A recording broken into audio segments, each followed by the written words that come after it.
Okay, very next section in your class area is going to be after the class wall is going to be, by the way, on your class wall, anything, as I mentioned earlier, that is germane to this class that will be an announcement will be right here. If you recall, I showed you that on your home screen, everything should appear of all the classes that you're in, but not to be overwhelmed by that, that once you go into your class, only the things that are germane to your class will appear on the right-hand side. So you don't have to worry about that. The next area is going to be discussions.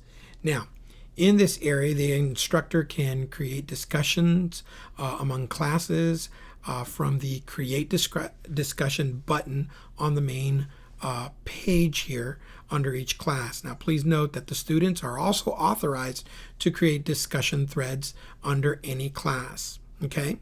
Now, clicking on here is going to bring a pop-up window, as you can see, asking you to fill out all of the correct information. You will title your discussion in the description. This field you can use to add some more information about the discussion, and then there are 2 privacy settings for each discussion, either course or related class.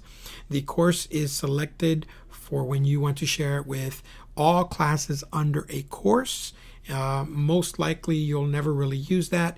You'll keep things solely for the related class. And again, you can upload from your computer, from your My Files section, or add a link. Okay?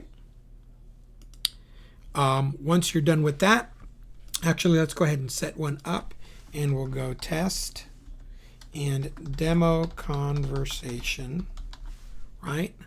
You will click save, and it is already there. Okay? If you look at the wheel here, you can go in and you can edit or delete any discussion thread that you would like.